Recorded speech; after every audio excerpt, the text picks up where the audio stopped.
दोस्तों, आपका एक बार फिर से स्वागत है हमारे वशीकरण के चैनल में। आज मैं आपको बताऊंगी कैसे आप अनार की लकड़ी से कर सकते हैं किसी भी महिला को अपने वश में। जी हाँ, एक अनार के पेड़ के नीचे से आपको लकड़ी उठा के लानी है, जो कि सूखी लकड़ी होनी चाहिए।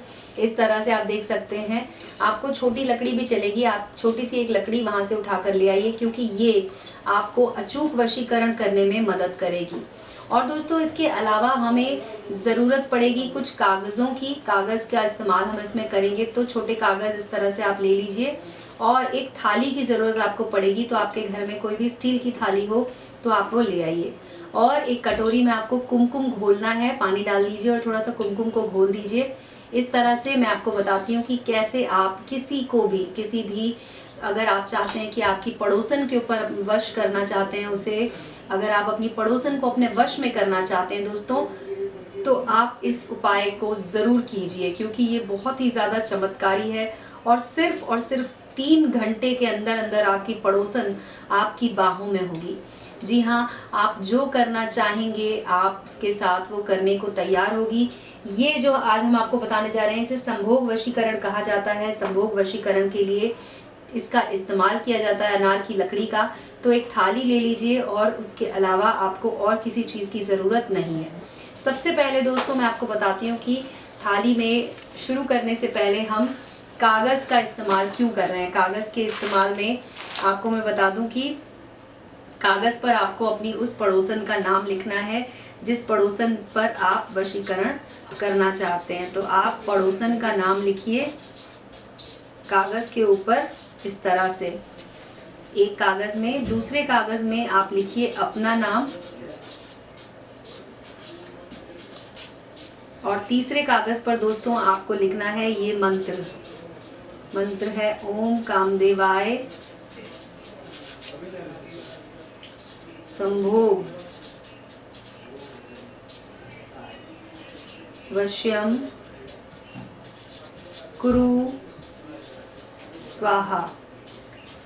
इस तरह से लिख लीजिए। और चौथे में आपको लिखना है पड़ोसन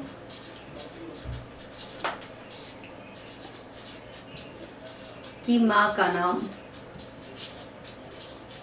जी हाँ दोस्तों, इस तरह से आपको 4 कागज़ तैयार करने हैं और इन चारों कागज़ को आपको इस्तेमाल करना है। और दोस्तों, इसको अब मैं आपको आगे बताती हूँ कि आपको क्या करना है। जैसे कि मैंने आपको दिखाया अनार की लकड़ी का इस्तेमाल होगा तो अनार की लकड़ी को थोड़ा सा तोड़ लीजिए और उसके बाद जो हमने कुमकुम का घोल बनाया था उसे अच्छे से मिला लीजिए अनार की लकड़ी की सहायता से, और इस तरह से ये बन जाएगा।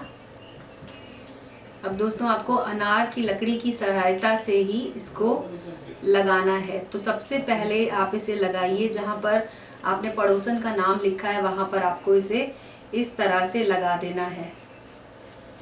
कुमकुम को अच्छी तरह से इस पर लगा दीजिए, और जहाँ पर आपने अपना नाम लिखा था वहाँ पर भी आप इसे इस तरह से लगा दीजिए। तो दोस्तों, इस तरह से आप सारे कागज़ को फोल्ड कर लीजिए। आपको इसकी बहुत ज़्यादा छोटी पुड़ियाँ नहीं बनानी है, बस 2 बार हर कागज़ को मोड़ लेना है। इस तरह से दोस्तों आपको इसका इस्तेमाल करना है। और उसके बाद आप थाली को ले लीजिए और थाली में आपको लिखना है बीच में यहाँ पर अपनी पड़ोसन का नाम। तो जो भी उनका नाम है आपको यहाँ पर लिखना है।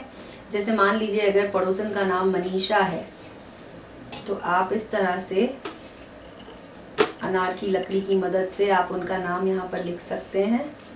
ठीक है दोस्तों, इस तरह से आप अपनी पड़ोसन का नाम यहाँ पर लिख लीजिए। जो भी उनका नाम है आपको इस तरह से थाली पर उनका नाम लिखना है। तो दोस्तों, इस तरह से आपको ये बना लेना है। और अब आपको ये जो हमने कागज़ की जिन पर उनका नाम लिखा हुआ है उस कागज़ की सहायता से वशीकरण करना है। दोस्तों, मैं आपको दिखाती हूँ कि इसको करना कैसे है। तो आपको 4 तरफ ये कागज़ रखना है नाम के, और उसके बाद आपको इन कागज़ को जलाना है। दोस्तों, आपको ध्यान रखना है कि चारों तरफ के कागज़ पूरी तरह से जल जाएं। आपको इनको माचिस की सहायता से पूरी तरह से जला लेना है। और दोस्तों, आपको किसी भी मंत्र की ज़रूरत इसमें नहीं है, क्योंकि ये बहुत ही ज़्यादा अचूक वशीकरण है जो कि तुरंत काम करता है। सिर्फ इस कागज़ को जलाने से ही आपका ये उपाय पूरा हो जाएगा। बस आपको इस बात का ध्यान रखना है कि सारे कागज़ अच्छी तरह से आपको बस जला देने हैं और इनकी पूरी तरह से राख बन जानी चाहिए। इस बात का ध्यान रखना है दोस्तों। और जब ये कागज़ पूरी तरह से जल चुका होगा तब आपका ये उपाय ख़त्म हो जाएगा और ये वशीकरण आपका कंप्लीट हो जाएगा। आपकी पड़ोसन आपकी तरफ दौड़ी चली आएगी दोस्तों। और आप जिस भी तरह का, जो भी आपकी कोई भी समस्या अगर है, आप उसे अगर ख़त्म करना चाहते हैं, आप किसी भी तरह का अगर संभोग वशीकरण अगर आप अपनी पड़ोसन पे, अपनी प्रेमिका पे लगाना चाहते हैं तो इस तरीके से वो ज़रूर पूरा हो जाएगा। इसके बाद दोस्तों आपको क्या करना है कि ये जो कागज़ पूरी तरह से जल चुका होगा, इसकी जो राख बन चुकी होगी, उस राख को आपको ले जाना है और आपको इसे बहते हुए पानी में डाल देना है। आपके घर के आसपास कोई भी नदी हो, कोई भी साफ पानी का कोई भी अगर बहता हुआ स्रोत है तो आप वहाँ पे ले जाइए और ये राख जो है आपको वहाँ पर डाल देनी है। और ये जो आपने थाली पे नाम लिखा हुआ है, इस पर आपको गंगा जल छिड़क देना है और उसके बाद आप देखेंगे कि कुछ ही घंटों के अंदर अंदर आपकी जो पड़ोसन है वो आपकी तरफ खिंची चली आएगी, आपकी दीवानी हो जाएगी दोस्तों, आपकी बाहों में चली आएगी। तो आप इसे कीजिए। कोई सवाल है अगर आपका किसी भी तरह की, अगर कोई आपके मन में कोई भी आशंका है तो आप हमें कॉल कीजिए। हमारे वीडियो के कमेंट सेक्शन में आपको हमारा नंबर मिल जाएगा, तो आप हमें कॉल भी कर सकते हैं।